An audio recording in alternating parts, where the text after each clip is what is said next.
Hello, I'm Tomasz Golka, Music Director of Riverside Philharmonic, and today I wanted to tell you about something that has nothing to do with music, my car, which is a very rare 1990 Saab 900 Turbo SPG. You may remember this car from the 90s, but most people don't know what it is, and I frequently get asked about it. So, let me tell you a little bit about why it's so special to me. My first encounter with a Saab was in 1987, when I saw my violin teacher, Kenneth Goldsmith, driving a gorgeous dark blue Saab 900. I recently reminisced with a friend about how, on the rare occasion that it would snow in Houston, Mr. Goldsmith and his Saab would be the only ones on the ice-covered freeways, driving as if nothing were the matter, while everyone else had either skidded off onto the shoulder or was driving 7 miles per hour. His Saab 900 was unlike any other car I had ever seen, and I just couldn't get it out of my mind. Then there was Seinfeld. Throughout the 90s, his TV show frequently featured Saabs. Remember the Saab crime scene, where Jerry rejoices that the car that was murdered was not his because his didn't have turbo, right as a woman walks in weeping and exclaims, "Did you say turbo? Saab Turbo 9000? Is it Midnight Blue?" Jerry Seinfeld's more recent show, Comedians in Cars Getting Coffee, also features a Saab, albeit a much earlier model, a two-stroke 1965 Saab 96 Monte Carlo 850, also one of my favorite cars of all time. In this episode, Seinfeld, who also loves Saabs, says something very apt about Saab. It sounds weird, feels weird, runs weird. If you don't like weird, Saab is not for you. Saab always did everything their own way, no matter what everyone else was doing. And this has always been a philosophy I have admired and tried to live by. Saab stands for Svenska Aeroplan Aktiebolag, which is Swedish for Swedish Airplane Company Limited. Saab AB, which made airplanes, was founded in 1937 in Trollhättan, Sweden. Saab Automobile AB was a manufacturer that was founded in Sweden in 1945, when at the end of the war, its parent company, Saab AB, began a project to design a small automobile.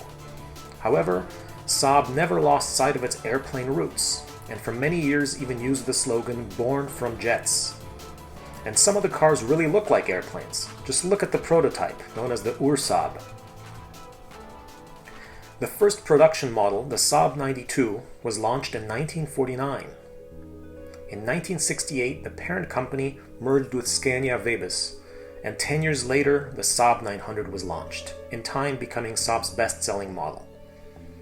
The Saab 900 had two distinct looks.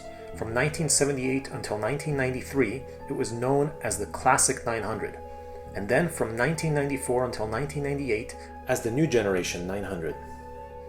In 1998, the 900 was replaced by the Saab 93, and those are the most common models you see on the street today. Saab acquired a reputation as a maker of unusual-looking, technologically innovative cars. The company continued expanding, and by the end of the 1980s, it became an independent entity co-owned by General Motors, which I believe was the beginning of the end for Saab. General Motors would later take over the company completely before getting rid of it in 2010. During the 19 years that General Motors operated Saab, the Swedish carmaker only turned a profit once. After a failed rescue attempt by the boutique Dutch carmaker Spyker, Saab filed for bankruptcy by the end of 2011. The premature death of Saab is a story unto itself, and I really hope they make a movie about it someday. Nevertheless, despite a sad end for Saab, the cars the company produced during its 66 years in existence are a testament to Swedish ingenuity and fearlessness, thinking outside the box, and promotion through substance. Saabs to this day have quite a following, and according to the stereotype, Saab drivers are quirky, successful, understated individuals who are members of the intelligentsia, including but not limited to architects, graphic designers, civil rights lawyers, and specialist doctors. What about conductors? You'll never hear anyone say, "Look at that lunatic in the Saab," or "That Saab driver is such a jerk." And in some parts of the world, like the UK, Saab drivers even wave to each other as they drive by. There simply is no car in existence today that can replace a Saab. The cars are strong, safe, fun, and built to last. They have been known to last over 1 million miles with little more than regular maintenance. Although the Chevrolet Corvair Monza and the Oldsmobile Jetfire were the first passenger cars with turbo, Saab was the first car company to put turbo into mass production and on an affordable family car, the 1978 Saab 99 Turbo. Of all the Saabs with turbo by the mid-1980s, the most powerful ones were known as the Saab 900 Turbo SPG. SPG stands for Special Performance Group. In Scandinavia and Germany, the SPGs were referred to as the Saab 900 Aero, while in the rest of Europe, they were known as the Saab 900 Turbo 16S.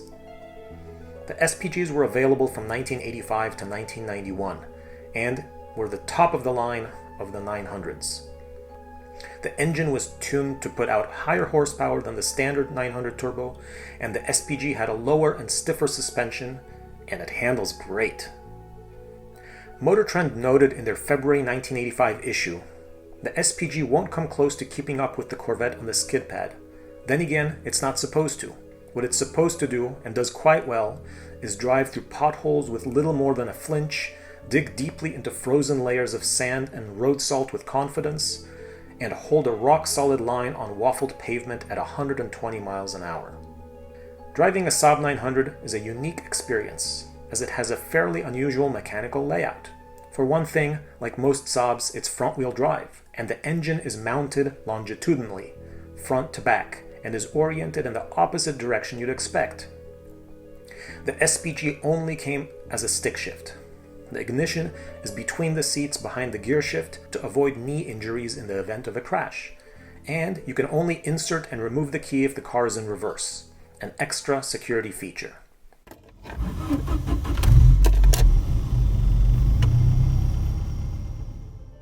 Another Saab security feature is the radio, which, if removed, can never be used again unless you have the special 4-digit code. Typical of Saab's non-glamorous approach, while the Saab 900, the Saab 900S, and the Saab 900 Turbo are clearly labeled on the back of the car, the SPG has no label whatsoever. You won't find the letters SPG, you won't find the word turbo, or even the number 900, as if to look more mild-mannered, like Clark Kent from the outside, while Superman lurks in the engine. So remember, the next time you see a Saab 900 with nothing written on it, it is not a base model, but a fire-breathing turbo monster.